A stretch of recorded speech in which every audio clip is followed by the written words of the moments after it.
Welcome. Thank you for joining me. I'm Jerry Oginski, a medical malpractice and personal injury trial lawyer practicing law here in the state of New York.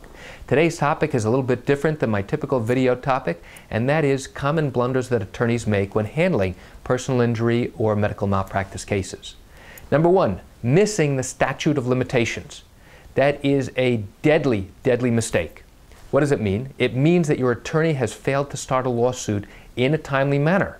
And if you miss the deadline to file your case, you can no longer bring a lawsuit in the state of New York. So what do?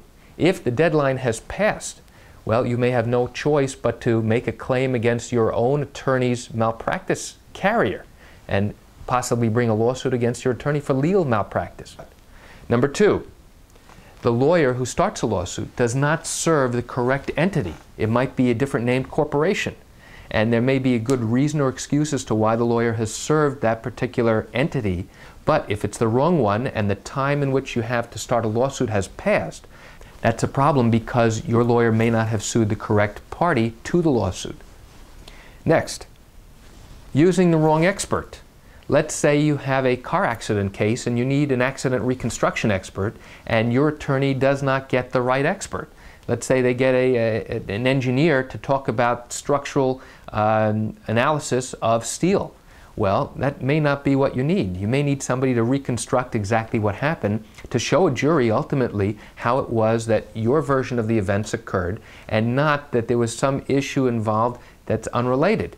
Or if it's a medical malpractice case and you need a gynecology expert and you wind up bringing in a chiropractor who saw your client a while ago, who comes in with opinions, that's not good because you're going to get thrown out of court since you don't have the correct expert to talk about the injuries and the damages in your particular case. Another problem that is commonly seen is that the attorney who's handling a particular case may not know the specific rules, which brings me to a video I did recently. And that is, why do some attorneys refer their cases to experienced medical malpractice lawyers? That's because the rules are specific and different for malpractice cases than they are for personal injury cases or other types of areas of law. Here's another common blunder that we see.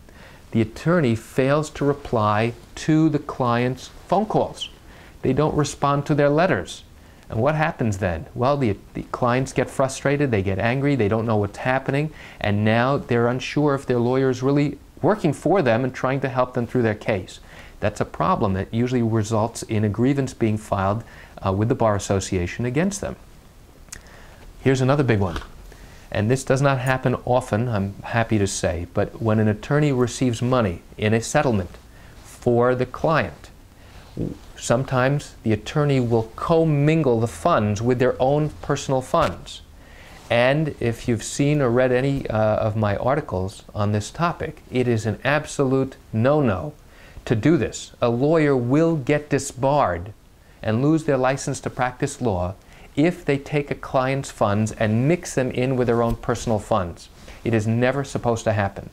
The client's funds are supposed to be kept separate in a separate account called an escrow account. It means a trust account for the benefit of the client. If the lawyer takes that money and puts it into their own personal checking account, they will lose their license to practice law. It should never happen.